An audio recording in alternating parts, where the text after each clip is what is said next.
আমরা সকলে রিজেক পেতে চাই, কাঙ্ক্ষিত রিজেক, বরকতপূর্ণ রিজেক, এটা আমরা সকলেই চাই। কিন্তু আমরা অনেকেই জানি না যে আমরা কোন কারণে রিজেক থেকে বঞ্চিত হচ্ছি। খুবই সেন্সিটিভ এবং খুবই স্পষ্ট একটি বিষয়। কোন কারণে আমরা রিজেক থেকে বঞ্চিত হচ্ছে, কোন কারণে আমার রিজেকের বারাকা চলে যাচ্ছে। আমি অনেক ইনকাম করছি হয়তো, কিন্তু মাস শেষে আমাকে ঋণগ্রস্ত হতে হচ্ছে, মানুষের কাছে হাত পাততে হচ্ছে, আমি আমার প্রয়োজন পূরণ করতে পারছি না। এটা অনেকের ক্ষেত্রে এটা ঘটছে।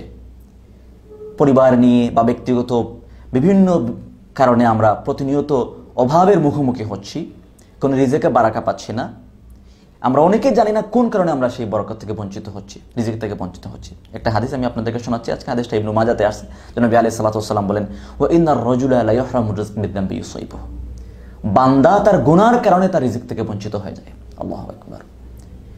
গুনার কারণে বান্দা রিজিক থেকে বঞ্চিত হয়, নবী সাল্লাল্লাহু আলাইহি ওয়াসাল্লামের বক্তব্য। এখন চিন্তা করুন, আমরা প্রতিনিয়ত কতটা নেকির কাজ করছি আর কতগুলো গুনার কাজ করছি। আল্লাহর আনুগত্য কয়টা করছি, এর বিপরীতে কতটা আমরা নাফরমানি করছি, আল্লাহর অবাধ্য হচ্ছি। আমরা তো সকলেই পেতে চাই। দুনিয়াবি সেন্সেও চিন্তা করুন। আপনি একটা দোকানের কর্মচারী মনে করেন সাধারণত।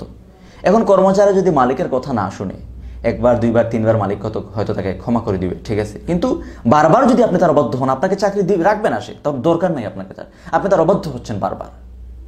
আর আমরা আল্লাহ সুবহানাহু ওয়া তাআলা আমাদের খালিক, মালিক, রাজ্জাক আমরা স্বীকার করে আসছি, এখন স্বীকার করি, কিন্তু আমরা কি করছি? প্রতিনিয়ত আমরা বিভিন্ন কারণে আল্লাহর নাফরমানি, তার অবাধ্য গুনার কাজের মধ্যে আমরা লিপ্ত হচ্ছি।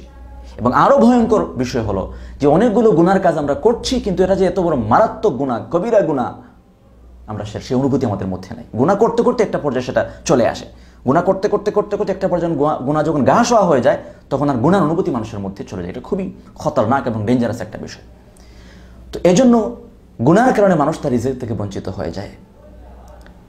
আরেকটা হাদিসের মধ্যে নবী আলাইহিস সালাম বলেন, কুল্লু বানি আদম খাত্তা, যে আদম সন্তান মানুষ, সে ভুল করবে, সে গুনাহ করবেই, স্বাভাবিক।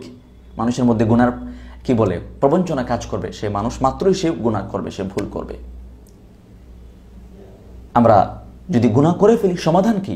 সমাধান হলো, গুনাহ যদি কখনো হয়ে যায়, এটাকে আমরা পুষে রাখবো না, জমিয়ে রাখবো না।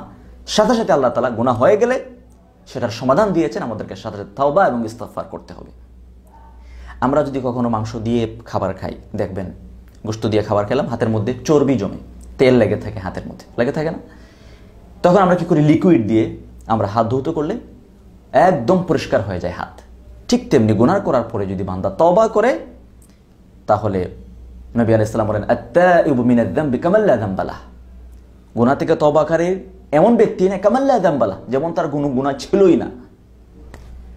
এজন্য যখনই গুনাহ হয়ে যাবে, এটা পুষে রাখা যাবে না, এটাকে জমিয়ে রাখা যাবে না, সাথে সাথে তওবা এবং ইস্তিগফার, আস্তাগফিরুল্লাহ, আল্লাহ আমি গুনাহ করে ফেলছি, আল্লাহ আর গুনাহ করব না, আল্লাহ আমি গুনাহর কাছে আর যাব না, আমাকে তুমি ক্ষমা করো আল্লাহ। মনে মনে আপনি এটার উপর অনুতপ্ত হবেন, মুখ দিয়ে আস্তাগফিরুল্লাহ উচ্চারণ করবেন, আল্লাহ তাআলা ক্ষমা করবেন। গুনাহ হয়ে গেলে সাথে সাথে তওবা এবং ইস্তিগফার, এটা যদি আমরা কন্টিনিউ করতে পারি ইনশাআল্লাহ বিইذنিল্লাহ, তাহলে শয়তান আহত হবে, শয়তানের সকল ষড়যন্ত্র সেখানে নস্যাৎ হবে। শয়তান চায় যে তুমি গুনাহ করতে থাকো, তওবার ধারে কাছে যাও না, গুনাহ করো, তওবা করো না, এটা শয়তান চায়। এজন্য যদি কখনো গুনাহ হয়ে যায়, সাথে সাথে তওবা এবং ইস্তিগফার করব। এটা যদি কন্টিনিউ করতে পারি, ইস্তিগফারের ফায়দা সম্পর্কে আল্লাহ তাআলা কোরআনে অনেক আয়াতে বলছেন। আর সবচেয়ে বড় ফায়দা যেটা ইস্তিগফারের, গুনাহ তো ক্ষমা হবেই, পাশাপাশি আল্লাহ সুবহানাহু ওয়া তাআলা আপনার রিজিকের মধ্যে বারাকা দিবেন। এটা কোরআনের আয়াত, আল্লাহ তাআলা বলছেন, কোরআনে আল্লাহ তাআলা বলছেন ইস্তিগফার করলে আপনার রিজিকে আল্লাহ বারাকা ঢেলে দিবেন। অনেক এ ব্যাপারে হাদিসের মধ্যে অনেকগুলো বক্তব্য আছে।